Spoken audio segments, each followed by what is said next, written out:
아멘. 덕분에라는 제목으로 오늘 본문 신명기 12장을 함께 생각해 보려고 합니다. 때때로 사람들은 자리를 옮기면 문제가 해결될 것이라고 생각을 합니다.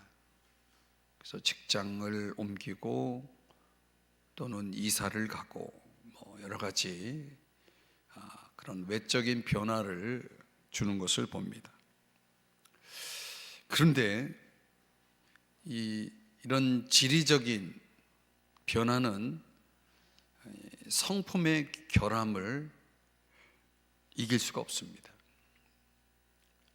무슨 얘기냐면 그런 외적인 변화가 있어도 실제적으로 우리의 문제가 해결되지 않을 수 있다는 거죠. 어떻게 보면 그런 외적 변화는 최선을 이끌어낼 수도 있지만 반대로 최악을 이끌어올 수도 있는 겁니다. 우리의 삶의 진정한 변화는 외적인 것에서 이루어지는 것이 아님을 우리가 기억할 필요가 있습니다. 그래서 항상 이렇게 연말이 되면 우리의 생각들을 복잡하게 하고 많은 그런 고민들을 하게 되는데, 특별히 이제 교회 안에서 봉사하시는 분들, 그런 분들이 해당이 됩니다. 근데 이럴 때 사고의 방향이 굉장히 중요합니다. 그러니까 우리의 삶의 자리를 깊이 성찰하기 위해서 우리가 보다 더 근본적인 본질적인 것을 고민하지 않으면 안 되는 거죠. 내 삶에 어떤 변화가 필요하고 뭔가 이대로는 안 되겠다 하는 어떤 그런 고민 속에서 어떤 일들을, 어떤 판단을 내리고 어떤 계획을 세울 때에 그때 여러분들이 오늘 이 신명기 12장에서 소개하고 있는 성경적 사고가 필요하다는 거죠. 자, 오늘 본문 1절 말씀을 다시 들여다보면 거기 중요한 동사가 있습니다. 주셔서라는 단어입니다. 주셔서.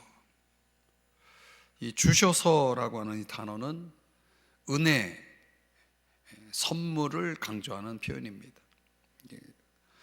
우리가 근본적으로 어떤 모든 사고가 어디서 출발해야 되냐면 이 은혜라고 하는 깨달음 속에서 시작해야 됩니다.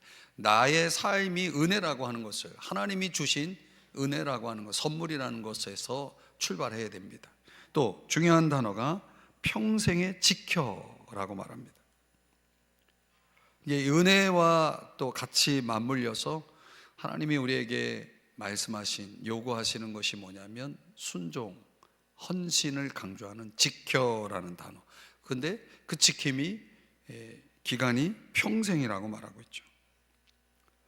그러니까 사실 뒤에 언급되어 있는 이 지키다라고 하는, 순종이라고 하는 그런 의미를 강조하는 이 단어 앞서서 뭐가 전제되어 있냐면 은혜를 표현하는 주셔서가 전제가 되어 있는 거죠. 그러니까 내 삶의 모든 것은, 내가 지금 무엇을 하든지 그것은 전제가 뭐냐면 은혜에서 나오는 거죠. 그러니까 순종이라는 것은 은총의 수단이 아니라, 내가 은혜를 받기 위해서 순종하는 게 아니라, 순종이라는 것은 이미 은혜가 전제되고 주어지고 그분의 그 은혜 주심, 그분의 그 선하심에 대한 우리의 반응, 표현이라고 할 수 있겠습니다. 그분이 정말 은혜로우시고 선하시다라는 것을 인정하는 표현이 뭡니까? 그게 순종이라는 거예요. 좀 한자 공부를 한다 그러면 덕분에라는 표현을 우리가 많이 일상에서 사용하잖아요. 그 덕분이라고 하는 단어가 이게 한자더라고요. 지금 여러분의 자막에 이제 여러분에게 보여드리는 그래서 이 사전적인 의미를 찾아보니 베풀어준 은혜 또는 도움, 이거를 덕분이라고 말하죠.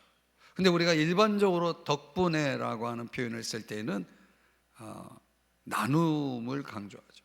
덕을 나누고, 기쁨을 나누고, 행복을 나누고, 이렇게 나눔을 차원에서의 의미로 우리가 이 단어를 사용하기도 합니다. 근데 우리가 굳이 이 단어적인 것을 가지고 설명드린 우리의 삶을 우리가 성찰할 때 은혜라고 하는 것과 연결돼서 사용될 수 있는 좋은 단어라고 봅니다. 덕분에. 내 삶이 은혜임을 믿는다면 덕분에라고 하는 사고가 계속 우리의 삶을 지배해야 되는 거죠. 덕분에라는 마음으로 세상을 보게 되면 모든 게 정말 항상 좋은 일이 일어나는 것 같아요. 좋은 일이 일어납니다. 근데 우리가 그 덕분에라는 단어보다는 그 정반대의 단어를 많이 쓰죠. 뭐 때문에. 뭐 때문에. 근데 되게 이 뉘앙스가 이 단어를, 이 표현을 쓸 때는 굉장히 부정적이죠. 뭐 때문에 안 됐어. 힘들어. 이런 어떤 불행의 그림자가 그 뭐뭐 때문에라고 하는 단어와 따라 붙습니다. 그러니까 우리가 우리의 삶에 있어서 어떤 단어가 사용되어야 되겠습니까? 덕분에죠. 그 앞에 뭐뭐 덕분에. 우리가 은혜의 언어로 말한다면 하나님 덕분에 지금까지 우리가 살아온 거 아니겠습니까?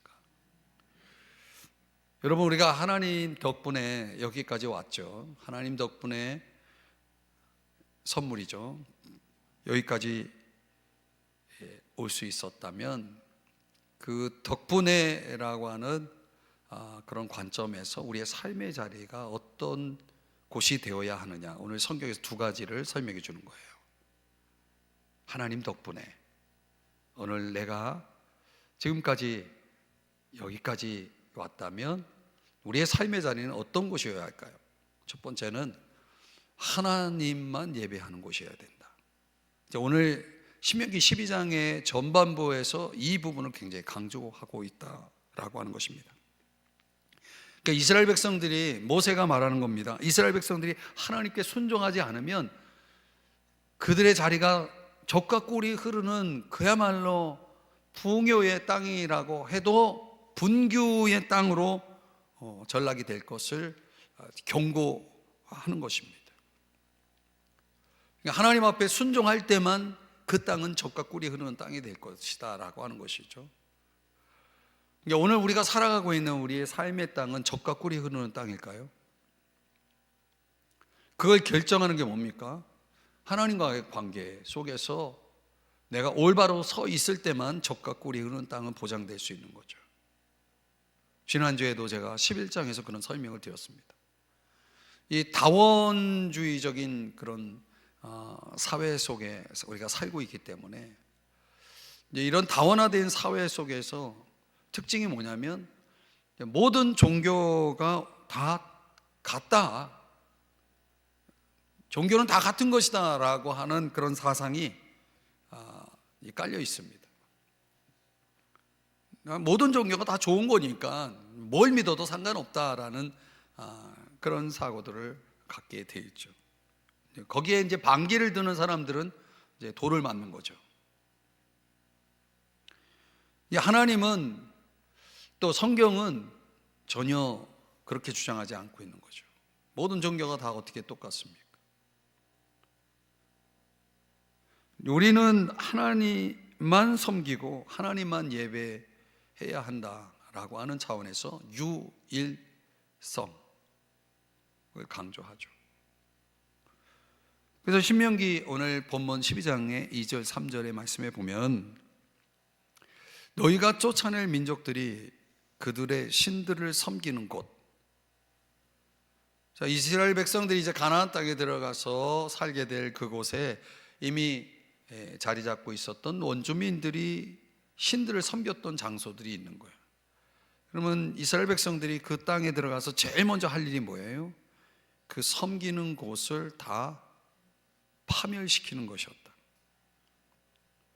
그래서 3절은 더 정확하게 그 제단을 헐며 주상을 깨뜨리며, 주상은 남신이에요. 아세라 상은 여신이고, 그걸 불사르고 또 그 조악한 신상들을 찍어 그 이름을 그곳에서 멸하라. 그러니까 여기 언급되고 있는 그런 이 섬기는 곳과 신들, 여기에 이제 뭐가 담겨 있냐면 가나안 예배가 담겨 있는 거죠. 가나안 예배는 가나안 민족들, 족속들이 섬겼던 그 신들, 그리고 그 신들에게 드렸던 예배는 철저하게 실용적인 관점을 가지고 있습니다. 실용적이라고 하는 것을 조금 더 풀어서 설명하면 그들이 예배하는 목적은 풍성함이에요. 풍성해지는 게 목적이에요. 다산, 자식을 많이 얻게 되는 것이 목적이에요. 조금 현대적인 용어로 말하면 성장, 성공이 목적이에요. 그런 실용적인 목적에 의해서 그 목적을 달성하기 위해서 그들이 하고 있는 게 뭐냐면 예배였다는 거죠. 그 예배를 위해서 그들이 만들어 놓은 여러 제단들이 있고 거기에 신들이 놓여져 있는 거예요. 그걸 다 파멸시켜라 라고 말하고 있는 거죠. 이스라엘 백성들이 가나안 땅에 들어가서 드릴 예배는 실용적인 그런 목적이 아니라 관계적이고 인격적인 목적이죠.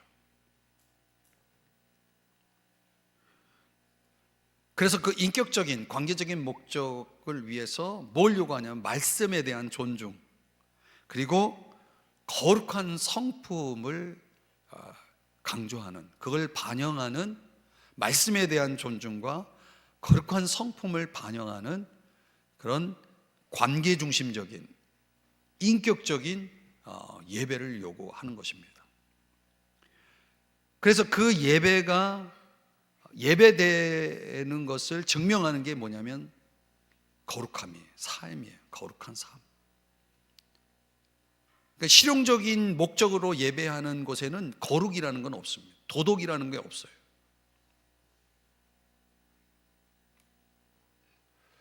이게 굉장히 참 중요한 개념인데 여러분에게 쉽게 설명한다고 하지만 여러분들이 좀 어렵게 들려올 수도 있습니다. 그러니까 그 예배, 이스라엘 백성들이 하나님 앞에 드리는 예배의 그 차별성은, 가나안 예배와의 그 차별성은 굉장히 거기에 성품이 반영된 하나님의 사랑, 하나님의 의, 뭐 이런 것들이 반영이 되기 때문에 그 예배의 결과로서 나타나는 게 뭐라고 말씀드렸습니까? 거룩한 삶이라고 그랬잖아요. 그래서 기독교는 굉장히 도덕을 강조합니다. 실용적인 예배를 드리는 사람과 진정한 하나님이 원하시는 예배를 드리는 사람들의 그 차이점은 어디서 나오냐면 도덕성에서 나오는 거예요. 근데 기독교가, 오늘날의 기독교 예배가 아주 참 애매하게 돌아가고 있어요. 실용적인 예배 속으로 어떤 풍요, 다산, 성장, 성공 이런 것에 몰두하는 예배들, 그런 것을 이루기 위한 예배들, 그 예배 속에 들어와서 예배를 드리면서 그 중심에, 그 예배 드림의 어떤 주된 목적이 철저히 실용적인 입장에서 자리 잡고 있는 사람들이 교회 속에 많이 있다는 거죠. 하나님이 받으실 수 없는 예배가 되어지는 것입니다. 그래서 오늘 보면 4절의 말씀에 보니까 너희가 그처럼 행하지 말고, 그렇게 하지 말라는 거예요. 하나님께서 그렇게 하지 말라는 거죠. 가나안 방식의 예배를 더 이상 흉내내지도 말고 따라하지도 말라라고 하는 것이죠. 종교적으로도 잘못될 뿐 아니라 도덕적으로도 타락할 뿐만 아니라 사회적으로도 파괴적인 그런 식의 가나안식 예배를 더 이상은 내 앞에서 드리지 말라라고 말씀을 하는 겁니다. 그래서 한 가지 예를 든 게 12장 31절에 그 가나안 예배가 도덕이 없다라고 그랬잖아요. 그래서 어떤 예배까지 가능했냐면 몰렉 신에게 숭배하는 데 있어서 그 몰렉 신에게 드려야 될 제물은 사람이에요. 사람을 제물로 드려야 돼요. 그 사람을 불태워서 죽이는 그런 예배. 그래서 자기들의 자녀를 불살라 그들의 신들에게 드렸느니라. 여러분, 어떻게 이런 예배가 존재할 수 있습니까? 기독교 안에 이런 예배가 존재할 수 있습니까? 자기 자녀를 불태워 죽여서 신을 달래는, 그 달래는 목적이 뭐겠습니까? 성공이죠, 풍요죠, 다산이죠. 이런 걸 원한다면 얼마든지 자녀도 불태워 죽일 수 있는 이런 부도덕한 예배가 가나안 족속들이 드렸던 예배였던 거죠. 그 가나안 예배의 해악은 가정에서 사실 시작됩니다. 그래서 이 고귀한 가치들이 있어요. 우리 기독교가 추구하는, 하나님이 소중히 여기는 아주 중요한 가치들이 뭡니까? 사랑, 순결, 충성, 평안, 안정, 뭐 이런 중요한 가치들이 그냥 묵살되고 가나안 예배의 주 목적되는 물질적인 번영, 육체적인 만족, 인간적인 쾌락, 이런 것들이 우선하는 그런 예배가 되어지고 만다는 거죠. 그래서 이런 것들이 현대에 와가지고 다양한 옷을 입고 마치 그게 예배인 것처럼 이렇게 그 모양을 갖추고 있는 그런 몇 가지 예들이 있어요. 예를 들면 자연 숭배 같은 거죠. 자연 숭배.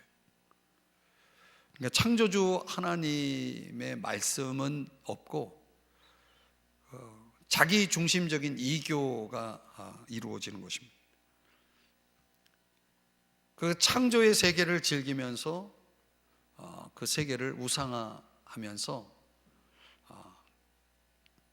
그런 자연 숭배를 하는 것입니다. 자연은 누구의 작품입니까? 하나님의 작품이죠. 근데 그 자연 자체를 숭배하는 겁니다. 자연을 즐기면서, 자연 속에서 그 자연 자체를 숭배하면서 시간을 보내는 거죠. 도덕주의자들도 이 가나안 예배의 그 변형이라고 말할 수 있습니다. 도덕을 앞세우는 사람들의 그 공통점이 뭔지 아십니까? 도덕을 중요시하는 사람들이 예배가 없습니다.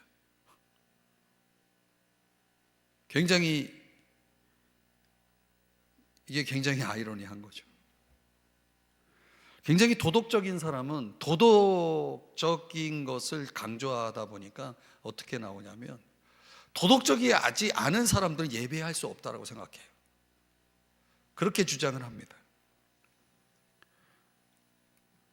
그러니까 예배 위에 도덕이 있는 거예요. 그래서 도덕 자체를 예배하는 거죠, 말하자면. 근데 잘못하면 이게 자기 의가 되는 것입니다. 자기 의가 되는 것이죠. 예배라고 하는 것은요, 여러분, 우리가 도덕적이기 때문에 제가 아까 전반부에 도덕을 강조했지만은 그것이 올바른 예배에 대한 열매로서, 결과로서 나타나는 걸 강조한 거지, 그 예배 이전에 도덕이라고 하는 것이 예배 위에 있다라고 하는 그 자체가 문제되는 건 뭐냐면, 그러면 도덕적이지 못할 때 예배가 불가하다면 그럼 예배의 목적이 뭡니까? 예배의 이유가 뭐냐면 순종이거든요. 하나님이 예배를 명령했기 때문에 우리가 예배하는 거예요. 여러분 이걸 꼭 기억하셔야 됩니다. 하나님이 우리에게 예배를 명령하셨어요. 그래서 예배는 순종이 목적인 것입니다. 순종을 위해서 하는 것입니다. 내가 어떤 도덕적인 우월을 드러내기 위해서 지금 예배하고 있는 것이 아니라는 것을 아셔야 됩니다.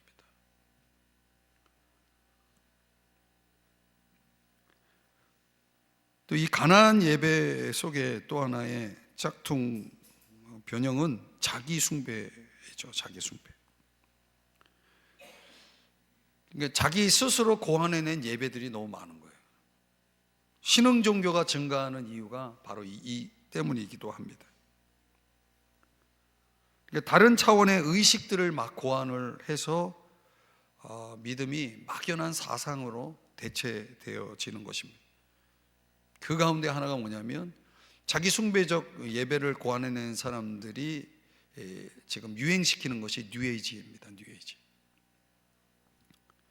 뉴에이지는 철저하게 예수 그리스도의 신성을 거부하고 속죄를 거부합니다. 십자가를 거부합니다. 성경의 권위도 전혀 인정하지 않습니다. 무관심합니다. 오로지 뭐만 있냐면 자기 숭배가 있죠.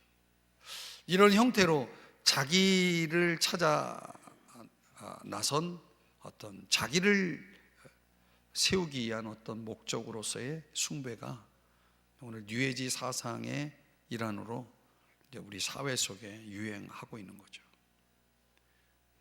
그 영성이라고 하는 이름으로 그런 행위들이 많이 이루어지고 있습니다.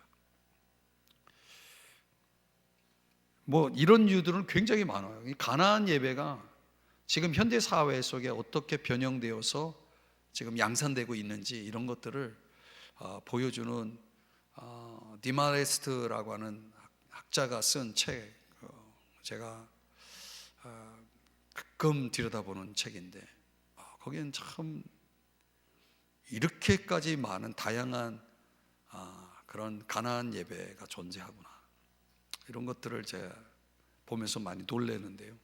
우리 사회 속에 그런 것들이 그냥 우리 깊이 사회 속에 번져 있어서 사람들이 그걸 구분을 잘 못하죠. 오늘 우리가 그들을 연구하기 위해서 지금 이 시간 제가 이 말씀 풀고 있지 않습니다. 중요한 건 하나님이 받으시는 예배는 그런 유가 아니라는 걸 말씀드리는 거예요. 매우 성경적인 예배입니다. 하나님 말씀으로 규정된 예배, 하나님이 정말 원하시는 예배가 뭐냐, 하나님의 성품이 반영된 예배, 그러니까 우리가 하나님 앞에 드려야 될 예배, 하나님이 우리에게 요구하시는 예배가 바로 그런 예배라고 하는 것이죠. 바울이 말하는 하나님이 기뻐하시는 예배가 뭐냐라고 하는 거예요. 근데 오늘 본문에서는 그게 네 가지를, 그 예배를 하나님 앞에 드릴 때에 우리가 꼭 기억하고 있어야 될 네 가지를 강조를 하고 있어요. 하나는 5절 말씀에 한번 보시면, 한번 같이 읽어볼까요? 시작. 오직 너희의 하나님 여호와께서 자기의 이름을 두시려고 너희 모든 집안 중에서 택하신 곳인 그 계실 곳으로 찾아 나아가서. 자, 여기서 택하신 곳이라고 말하고 있어요. 그냥 어디든 가면 되는 게 아니라 반드시 택하신 곳으로 가야 되는 거예요. 이건 뭘 강조한 거냐면 하나님의 유일성을 강조하는 겁니다. 이 다원화된 사회 속에서는 절대 인정할 수 없는 거지만 다른 신은 없는 겁니다. 그래서 그분만이 택한 곳이어야 됩니다. 그분만이 택한 곳에서의 예배가 이루어져야 된다는 거예요. 하나님은 유일하시지 여러 신 중에 한 분이 아니라는 것을 아셔야 됩니다. 여러 신 중에 우월하신 분이 아닙니다. 기독교 신과는 신은 한 분입니다. 다른 신은 없는 겁니다. 여러분이 만약에 혹이나 여러 신들을 인정하면서 하나님을 믿는다 그러면 여러분은 기독교 신앙을 가지고 있는 게 아닙니다. 이 지구상에 유일신을 믿는 종교는 딱 두 곳밖에 없어요. 뭐예요? 유대교하고 기독교.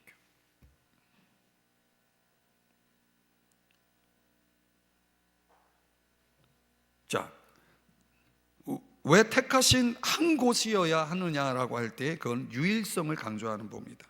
또 하나는 연합을 강조하고 있다는 거예요. 그러니까 여러분, 예배를 통해서 하나님이 이루시고자 하는 아주 중요한 또 하나님의 의도가 있었어요. 그건 뭐냐면 이스라엘 민족이 광야를 지날 때는 항상 한 곳에 있었어요. 성막을 중심으로 해서. 그들이 물론 한 200만 명이 정도 되는 많은 사람들이 있었지만은 그들이 어딜 가든지 어느 곳에 있든지 항상 그들은 성막을 중심으로 해서 하나로 움직였어요.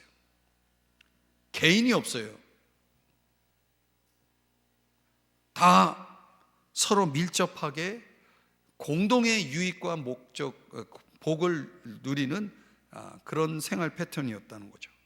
그런데요, 가나안 땅으로 들어갔을 때는 양상이 달라요. 어떻게 됩니까? 다 흩어져서 서로 자기 지파에 분배된 땅에서 거주했다는 거죠. 한 곳에 모여서 살았던 그들이 다 저마다 자기의 처소로 흩어져서 살고 있었던 거예요. 하나님은 왜 택하신 곳을, 그 한 곳을 지목하고 그곳으로 와서 예배하라고 말하는지 아세요? 바로 이것 때문이에요. 공동체의 분열을 걱정하신 거죠. 사사시대가 바로 그런 시대였던 거죠. 왕이 없다 보니까, 중심이 없다 보니까 다 자기가 왕이에요. 자기 소견에 옳은 대로 살았다는 거예요. 여러분, 중심이 없으면 분열 밖에는 없는 것입니다. 진정한 모임 장소에 대한 명령은 다원주의 현대사회에 있어서 매우 중요한 문제예요. 그래서 우리가 예배를 드리는 장소가 굉장히 그래서 중요한 거죠.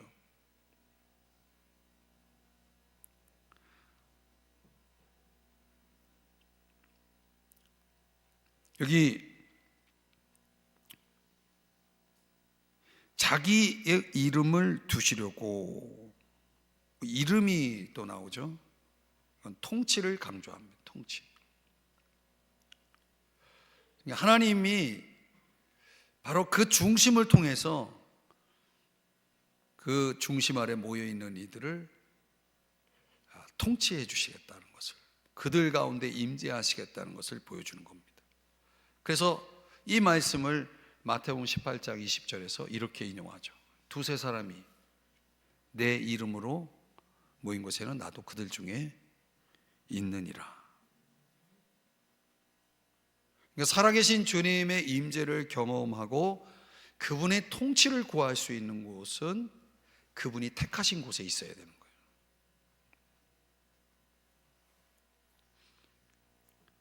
하나님의 유일성, 연합의 중요성,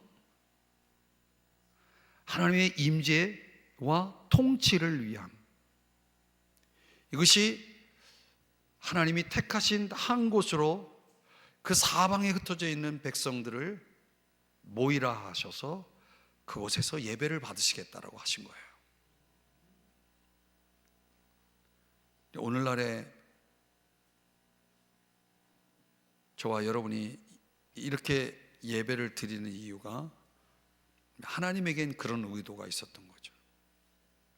그래서 우리가 이렇게 모일 때 우리는 그분의 유일성을 다시금 확인하게 되고, 더 나아가서 우리가 서로 분열되지 않고 연합할 수 있는 기회가 마련되고, 그리고 그분의 임재 속에서 그분의 통치를 받게 하는 그런 은혜가 임하는 곳, 바로 그것이 하나님을 예배하는 이 자리인 것을 믿으시기 바랍니다. 그리고 굉장히 중요한 개념이죠. 여기에 하나 더, 6절 다 같이 함께 또 읽겠습니다. 시작. 너희의 번제와 너희의 제물과 너희의 11조와 너희 손의 거제와 너희의 서원제와 낙헌 예물과 너희 소와 양의 처음 난 것들을 너희는 그리로 가져다가 드리고. 이게 이제 11절에도 또 똑같은 내용의 본문이 나옵니다. 이런 명령을 내리는 것은 하나님이 정한 곳에 와서 예배를 드리는 사람들에게 이런 것들을 가져와서 드리라는 거예요. 이런 것들을 가져와서 드리는 그 이유가 뭐냐? 그게 7절이에요. 또 7절도 읽어보겠습니다. 시작. 거기 곧 너희의 하나님 여호와 앞에서 먹고 너희의 하나님 여호와께서 너희의 손으로 수고한 일에 복 주심으로 말미암아 너희와 너희의 가족이 즐거워할지니라. 수직적으로는 하나님의 그 유일성과 공동체적 연합과 그리고 그분의 임재와 통치를 목적으로 할 때에 이제 하나님께서 그의 백성들에게 허락하신 복에 대해서 열심히 노동한 그 수고에 대한 결과로서 복주심을 가지고 그 복주심에 대한 응답으로서의 반응을 이렇게 하라고 말씀하신 거죠. 복주심으로 말미암아. 여러분은 하나님이 여러분의 삶 속에 복을 주셨나요? 네. 그럼 반응을 보이셔야 됩니다. 복주심으로 말미암아. 또 중요한 10절 읽고 제가 설명을 드립니다. 시작. 너희가 요단을 건너 너희 하나님 여호와께서 너희에게 기업으로 주시는 땅에 거주하게 될 때에 또는 여호와께서 너희에게 너희 주위의 모든 대적을 이기게 하시고 너희에게 안식을 주사 너희를 평안히 거주하게 하실 때에. 그러니까 앞에서의 그 수고한 일에 복주심으로 말미암아의 그 기쁨, 그 즐거움만 아니라 너희들을 이기게 하시고 안식을 주시고 평안을 주신 이런 모든 것, 그걸 한마디로 복주심이라고 묶어서 그 한 보따리에 담아놓으면 그 복주심 때문에, 그러니까 하나님은 저와 여러분이 하나님 앞에 나와 예배할 때에 그 하나님이 우리의 삶에 부어주신 그 복주심에 대해서 반응하기를 원하시는 것 같아요. 감사하라는 거죠, 말하자면.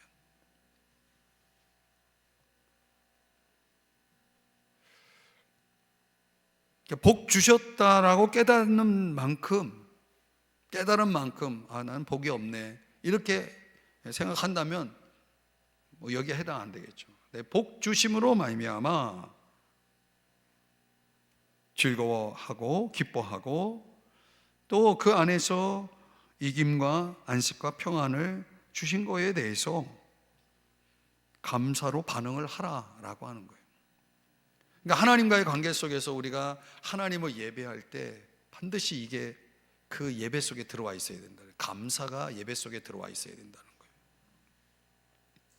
거예요. 사람들이 이런 부분들에 대해서 가난적인 그런 예배에 섞여버리면 이런 하나님 중심의 하나님 원하시는 예배의 형태가 이런 것들이 혼란스럽게 되어지는 거죠. 여러분, 우리가 하나님 앞에 예배로 나아간다라고 하는 것은 그건 명령이고 우리의 의무인 것입니다. 그래서 우리가 그분의 복주심에 대한 마땅한 반응으로서 하나님 앞에 나가게 되는 거죠. 우리의 삶의 결실과 안정과 안식, 평안 등 이런 모든 복주심에 대해서 우리가 마땅한 반응으로서 하나님 앞에 예배해야 된다라는 것을 강조하는 것입니다. 그런데 이 백성들이 이 땅에서 이렇게 하나님 중심이 되어야 될 이유가 뭐냐면 이렇게 하나님 중심이 될 때 하나님 우리의 삶을 더 확장시켜 주신다는 거예요.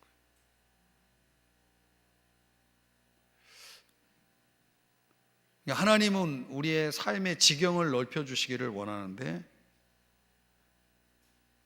그런 삶이 되기 위해서 우리가 자꾸 하나님 중심의 삶을 살아가도록 하나님 요구하시는 거예요. 하나님 중심, 하나님 예배 중심으로 살아가라고 말하는 거죠. 복을 주시면서 왜 자꾸 하나님 중심을 강조할까요? 그건 우리에게는 우리의 삶을 더 복 주시고 확장시키기 위함인데, 또 하나 이 결정적인 것은 우리의 삶이 자꾸 하나님의 그 복 주심으로 채워질 때 백성들의 마음속에 하나님을 떠나는 결과가 초래하기 때문에 그래요. 이게 같이 맞물려 있습니다. 다시요. 여러분, 우리가 하나님의 복 주심을 위해서 예배하죠. 그래서 하나님이 복을 주시죠. 근데 그 복이 더 확장되려면 하나님 중심 속에서 계속 머물러 있어야 되는데, 사람들이 그 복으로 하나님을 떠나요. 이게 얼마나 기가 막힌 일이에요. 근데 결국은 물질적인 터를 얻고 영적인 터를 잃어버리는 사람들이 돼버리는 거예요. 그런데 우리가 계속 하나님 중심으로만 머물면 우리의 삶의 지경은 계속 넓어질 거예요. 하나님이 그렇게 확장시켜 주기를 원해요. 야베스가 그러했듯이 지경을 넓히시고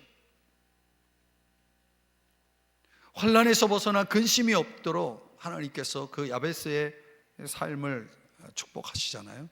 그러니까 지경이 넓어진다라고 하는 차원에서 우리에게 복인데, 그게 그 물질적인 터를 얻고 영적인 터를 잃어버릴 수 있는 또 가능성도 있기 때문에, 그걸 중심을 잡아주는 게 뭐냐면 그게 예배라는 거예요. 근데 사람들이요, 복을 받으면 자꾸 예배를 버리기 시작해요. 예배 자리를 떠나요. 여러분, 이상하지 않습니까? 자꾸 그때가 좋았어 하고 옛날을 이야기하는 것은 전도서에 의하면 어리석다라고 그런 건데, 참 한국 교회가 가난할 때는 하루 종일 일주일 내내 예배가 있었어요. 여러분도 한번 생각해 보세요. 하나님이 그 지경을 넓혀주시잖아요. 예배의 중심이 하나님이 우리의 삶을 축복하시는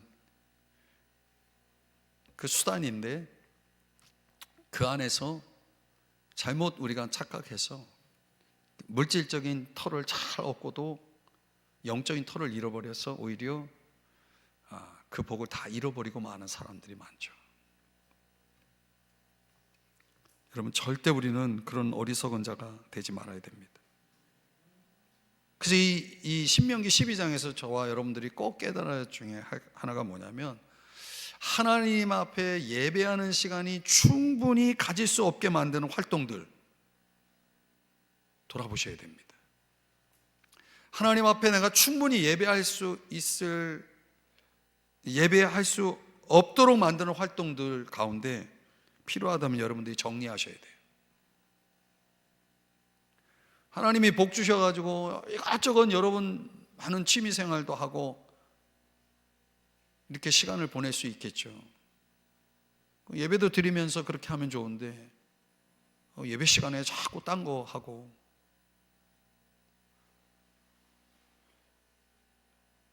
다 하고 남은 시간 되면 예배하고 안 되면 말고, 이렇게 하지 마시라는 거예요. 예배를 먼저 드리고 나머지 시간 속에서 여러분들이 그걸 정리를 잘 경영을 하셔야 되는 거죠. 그게 뭐냐? 영적인 터를 잃지 않는 지혜로 여러분들이 잘 되는 길입니다. 두 번째로 오늘 신명기 12장에서 말씀하고 있는 이제 우리 하나님의 선물로서의 우리의 삶의 자리를 어떤 곳으로 만들어야 되냐면 선과 의를 행하는 곳으로 만들어야 된다. 위로는 예배의 의무를 지켜야 되고 옆으로는 예배 삶으로의 어떤 이웃사랑 실천이 있어야 된다는 거죠. 사회복지적인 실천 차원에서 선과 의를 행하라고 강조하고 있는 것입니다. 그러니까 예배는 말과 행동뿐만 아니라 삶으로도 표현되어야 한다는 것을 강조하는 것입니다. 그러니까 제가 아까도 그랬잖아요. 예배가 어떤 하나님의 성품이 반영되어야 된다고 그랬죠. 실제로 예배가 잘 되어지면, 예배가 성공하면 하나님을 가까이 하는 만큼 우리의 삶의 변화가, 내적 변화가 일어납니다. 그런 변화를 드러내는 것이 뭐냐면 하나님의 성품을 증거하는 거예요. 내가 예배 드린 사람이요 라고 하는 것을 삶 속에서 보여주는 거죠. 그런 하나님의 성품의 반영이 바로 뭐냐면 선이고 의라고 하는 것입니다. 그거를 오늘 하나님 앞에 복 주심에 대한 감사와 기쁨 속에서 그런 것들이 내 주변에 있는 사람들에게 혜택이 전달이 될 수 있어야 되죠. 그 혜택 수혜자가 나와야 된다는 거예요. 그게 12절, 18절, 19절인데 한번 이 말씀도 한번 읽어보겠습니다. 시작.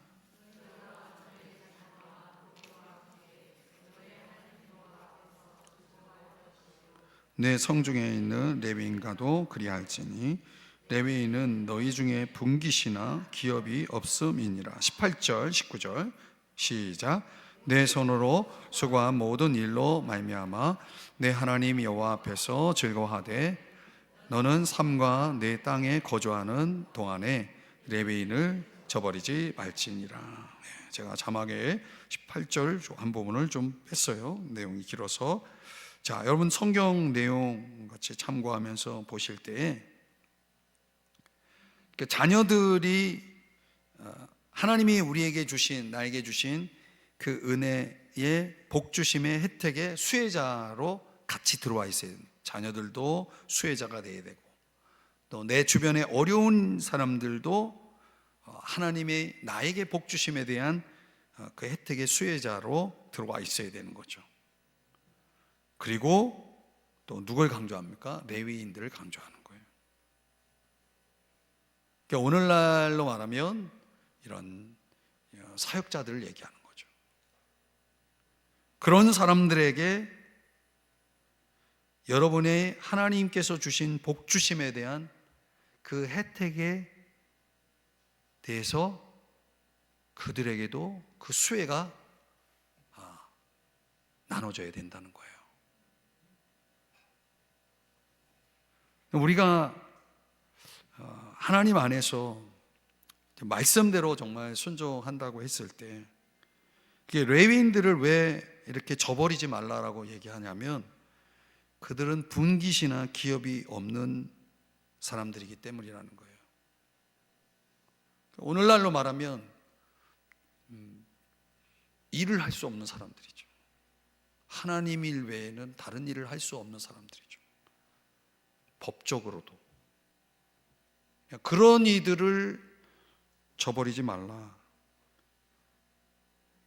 너희 중에 분깃이나 기업이 없기 때문에 그들도 너희들의 복 받음에 대한 수혜자로 같이 함께 참여해야 된다라고 강조하는 거죠. 여러분, 주님을 섬기는 분들의 필요를 채워주는 것에 여러분들이 관심을 가지셔야 됩니다. 그런 것들을 여러분들이 하나님의 음성으로 들을 수도 있어야 돼요. 하나님이 말씀하고 계시기 때문에 이런 부분들이 오늘날 너무나 잘못 인식되고 전달됨으로 인해서 오히려 정말 그 1%, 5%에 해당되는 사람들이 일반화되어 가지고 사람들이 뭔가 잘못 생각하는 경우들이 많은 것 같아요. 청빈이라고 하는 것과 극빈이라고 하는 것은 다른 개념이거든요.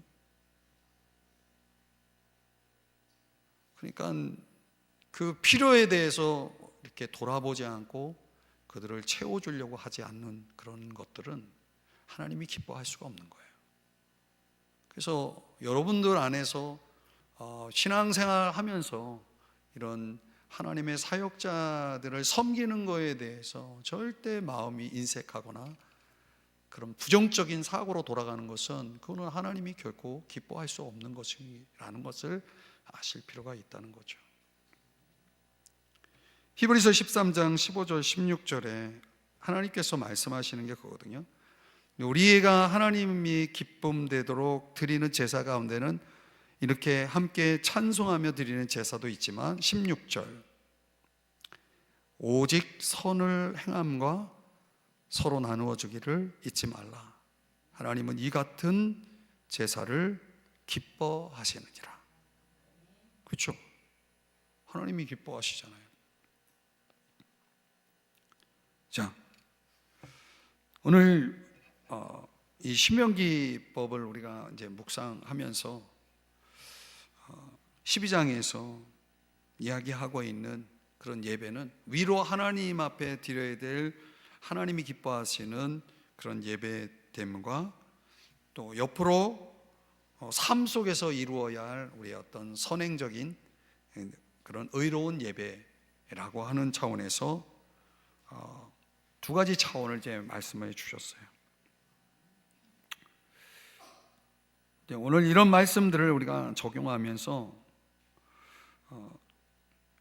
우리가 드리는 예배는 이렇게 수직적으로 하나님께 드려지는 예배와 수평적으로 삶 속에서 나타나야 될 예배의 어떤 그런 모습들을 이렇게 균형을 잘 갖고 있는지를 한번 생각하게 만드는 한 이야기가 있습니다. 무신론자로 유명한 찰스 브래드래퍼라고 하는 사람이 있습니다. 브래드래퍼라고 하는 사람이 무신론자인데 영국의 설교자인 H.P. 휴즈라고 하는 사람한테 아주 유명한 설교자입니다. 이 설교자에게 우리 한번 신앙적, 종교적인 논쟁을 한번 벌여보자라고 도전장을 내밀었습니다. 그럴 때 이 휴즈가 한 가지 조건을 걸고 그 도전장을 받아줬는데 조건이 뭐냐면, 자, 하나님을 믿지 않는 사람들과 하나님을 믿는 사람들의 그 차이를 한번 우리가 증명해 보자라고 하는 거예요. 그래서